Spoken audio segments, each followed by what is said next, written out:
Good afternoon. My name is Colin Waitman. I'm the Director of Technology at Comco, and today I'm going to go over microblasting as a process, how to optimize it, and then how to control it within automation. So going over what is microblasting and who is Comco. Within the great realm of dirt chucking applications, you have sandblasting on one end of it, which typically involves high volume and low accuracy, and you have microblasting on kind of the opposite end of that spectrum. We're going to be much lower volume and much higher application. So there's within the spectrum, that's kind of where we fit in. And as a result of our process and our application, it allows us to achieve things that typically aren't normally considered possible with sandblasting applications. Within those applications, we have broken down 5 unique processes that we work with, and we'll go through them relatively quickly to give you an idea of what the process itself is capable of. So, starting out, sandblasting, you're typically used to large components, big nozzles, high volumes of air. In microblasting, we deal with, whether it's a turbine component on either side, ours are going to be much smaller. Normally, you're going to be looking at them under a microscope and handling them very carefully. The applications that are well suited for microblasting are going to be high-value components. They're going to be typically small parts, or areas where you're looking to cover only a small section of a part, or where you need a very specific surface finish on that part. And that takes us into different applications. So one of them is going to be precision deburring, where you need to very effectively remove burrs without damaging the underlying surface. Within burrs, there are 2 types. You have rollover burrs and you have Poisson burrs. Poisson burrs typically are going to be a result of material being pushed around and smeared. Rollover burrs are going to have a much smaller burr. They're typically going to be considered like feather burrs, and they're going to react to microblasting far more effectively. Typically with a Poisson burr, because you're smearing material, you don't have differences in layers, you don't have a brittle region. Those are all things that microblasting is going to attack. And these type of applications where you'll find success is if you're working with a material like PEEK.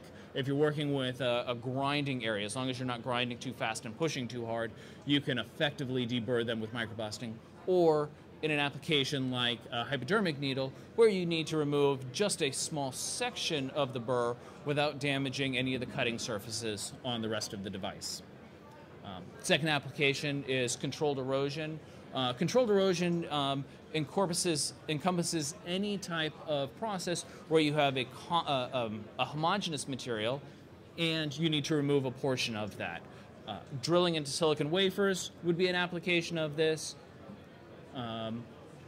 Or MEMS microfluidics, we heard some about that in the last presentation. If you need to drill into glass materials.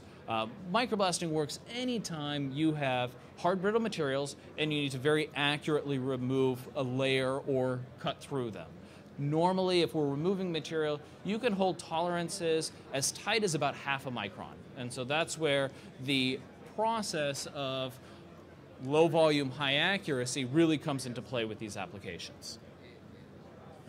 The next one would be surface texturing. In surface texturing, this is a pretty wide application within the medical industry. We get involved here where you need to apply a very specific surface so that you get good osseointegration, or you have a good surface for secondary processes. So in this case, for something like a dental implant, you really want to get very good adhesion in the tissue within the first week. By having a very specific surface, you can achieve that much faster. Again, our process is different than just roughening. Really, our customers are looking for a very tight RA and very sharp delineation. And so the texturing process here works very well. Again, we will have a tolerance there of typically 2 to 3 RA. So if you have an 80 RA, it's going to be plus or minus 2 or 3. Selective cleaning. In this process, typically instead of having a homogeneous material like you do for controlled erosion, you have 2 different materials. And in microblasting, you rely on the differences in properties of those materials to remove one without damaging the material underneath. The most common application of this would be something like a guide wire or a pacing lead, where you need to remove a PTFE or a silicon coating without damaging the platinum wire underneath.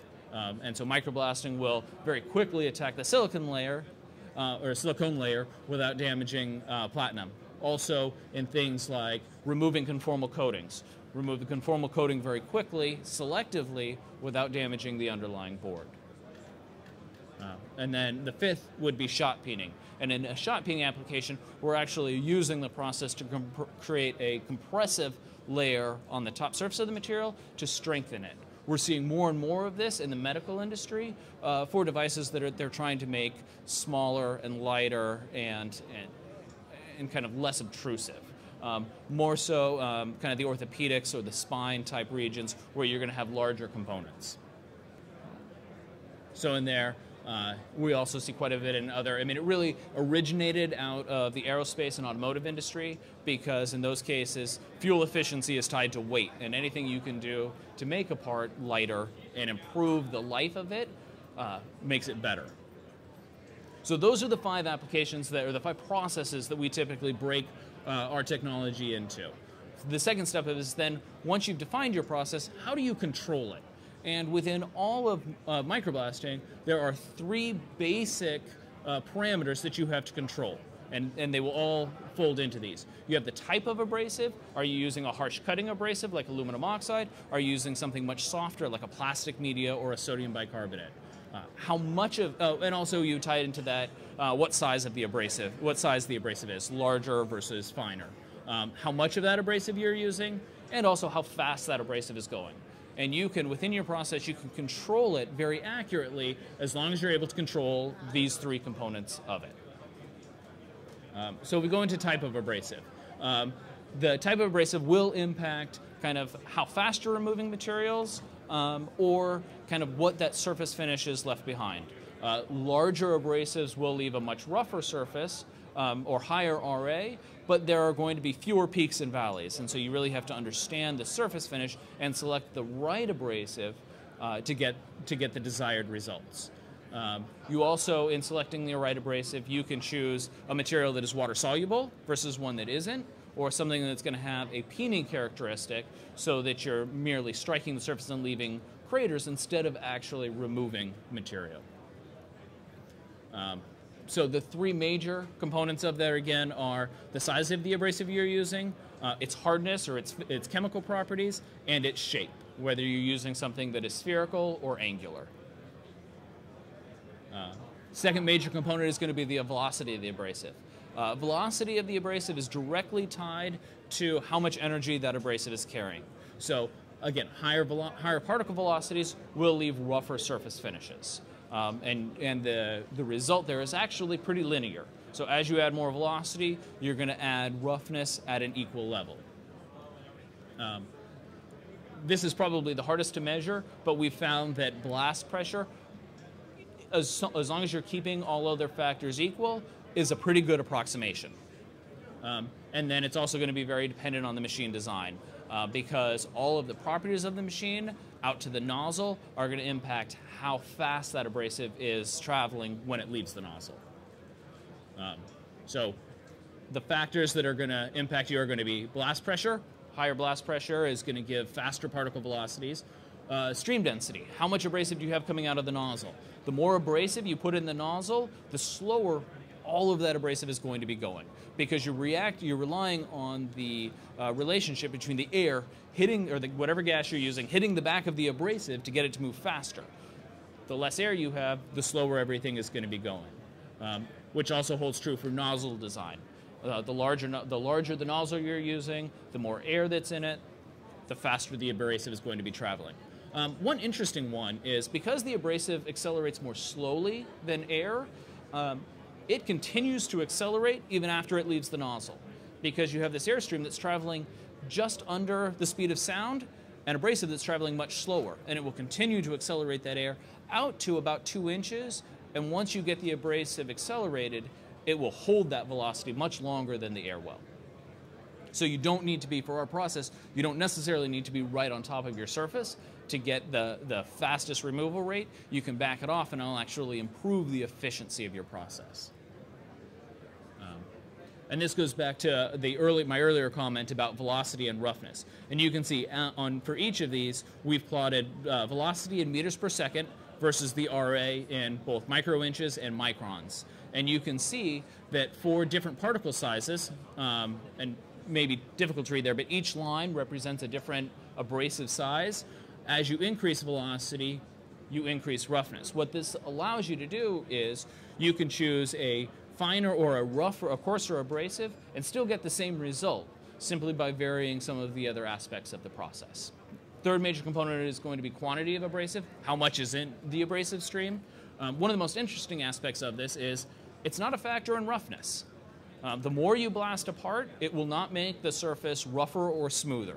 Once it's created a surface, it will just continue to recreate that surface. And it's a common misconception that we get from our customers when they think, oh, I just need to blast it longer, I don't need to blast it so long. Once you generate 100% coverage, you're simply recreating that surface over and over again and starting to erode material. It will, however, though, determine the rate of removal. So if you're a selective cleaning application, the more abrasive you're using, the faster that application will run. And as you saw from the previous slide, it can impact velocity when you get above a certain point. So if you have too much abrasive in the airstream, it may look like you have this big jet of abrasive coming out of it. Once you can see the abrasive, it's become very inefficient. The main key of what I wanted to talk today was how do you take all of this and how do you incorporate it into automation? Because of its unique characteristics, one of the challenges that people face is they say, we really like the process, but we need to figure out how we can make it run efficiently for a lot of the automated applications. Last several years, we've seen a lot of companies take processes from a manual process and say, okay, in order to meet volume, in order to meet accuracy, if we want to hold a half micron tolerance, we can't have somebody doing it by hand. We have to have automation. Typically, our automation platform is built on the advanced lathe. It's a modular design that we have in-house. We've also worked with several companies who have their own internal automation platforms, and we found that through the lab testing that we did in running a lot of customer applications and sample parts, we saw some of the same problems that they did, and we worked to overcome that by developing a number of tools that we think will, over the next several years, will really start to expand the capabilities of microblasting. With the process, we've been able to do everything from shot peening, fuel injectors for the automotive industry, creating automated applications for removing excess epoxy from pacemakers, cleaning extrusion dies, and applying a very specific texture to dental implants.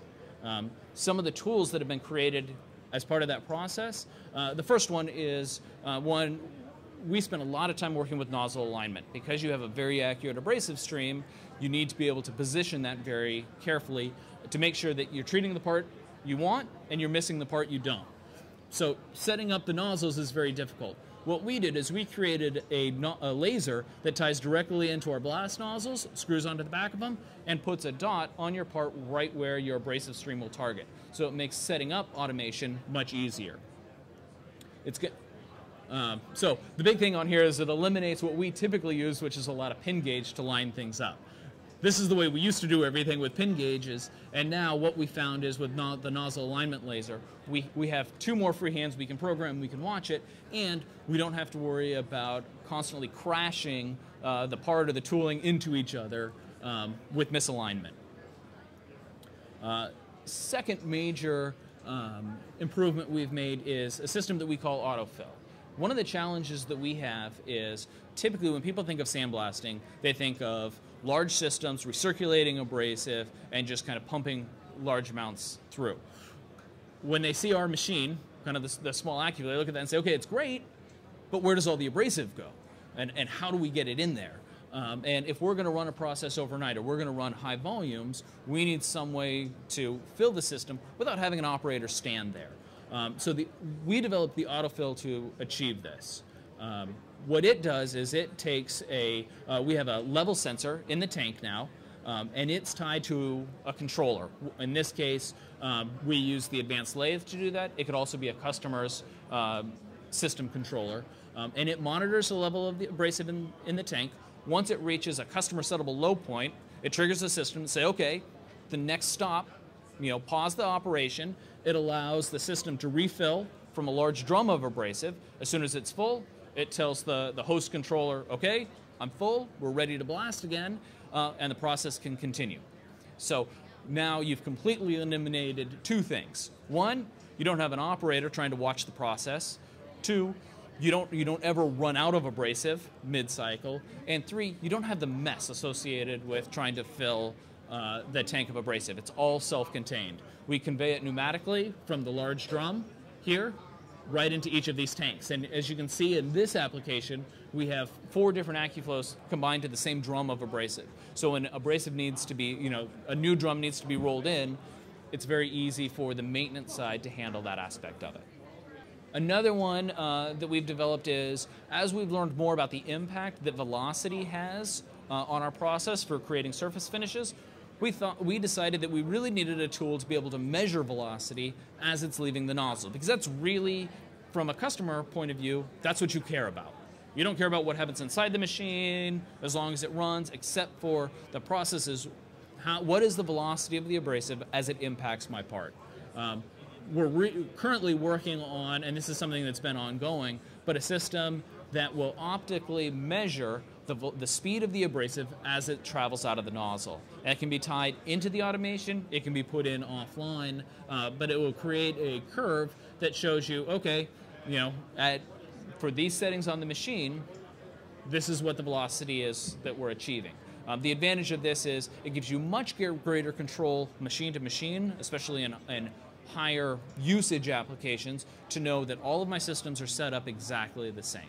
And one of the things that I guess I didn't mention, and I should have, is it can be correlated directly to intensity for peening applications. So typically, I don't know if you're familiar with peening, but it requires a lot of testing. You kind of blast strips, you test them, you blast them, you test them, and you kind of work into a desired intensity. Because you can correlate velocity directly to intensity, you can get to that end product much faster. All you do, from this system, you set up the desired intensity in terms of velocity, and then you only have to test it once to verify everything is correct. Another component of that is the powder flow meter. With this type of system, what we're looking at is, again, incorporating with automation, monitoring the consistency of the abrasive flow. So not just a matter of how much is coming out, but is it coming out uniformly? Are you seeing pulses? Are you seeing smooth flow? And we can monitor that graphically, and we can tie into the system so that you can alarm if you're getting too erratic of a flow, or if it's smooth, or if it changes. It's not, for this type of system, it's not quantitative, it's qualitative. So we're looking at the quality of the flow instead of the amount. But what we found is, by looking at this, you can, in effect, totalize it over time and get a fairly good representation of volume of abrasive. And the last one we have is kind of barcode scanner and scales, and a number of other external components that customers have wanted to tie into the blasting process.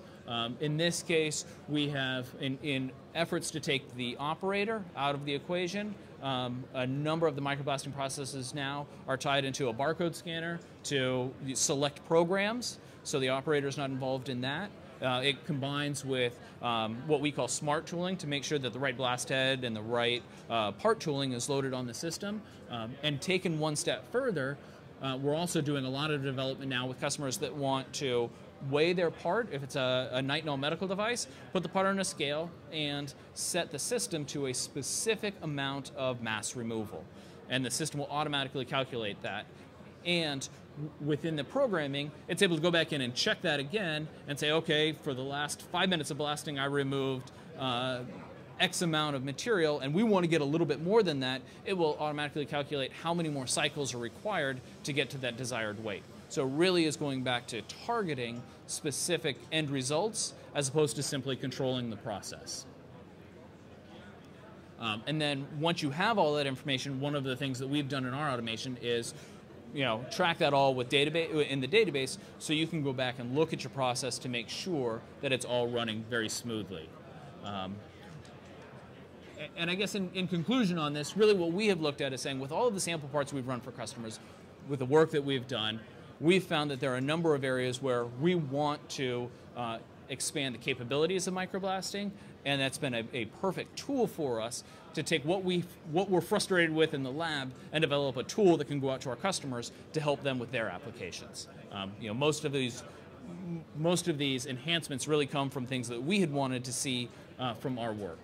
The instrumentation we're working with really is the goal is to take that information and not keep it external, but to feed it back into the system, with the end result ultimately being, what I see as the next step is creating a closed loop blasting process. So on the microblasting side, you can take an application and have the system figure out how much abrasive needs to come out, when is a part done, and take kind of some of the guesswork and the operator out of that process. We're not there yet. We're getting, with some of the recent advancements over the last couple of years, we're getting much closer to being in that position. And that concludes my presentation. If you guys have any questions, I'd be happy to answer. Okay, thank you.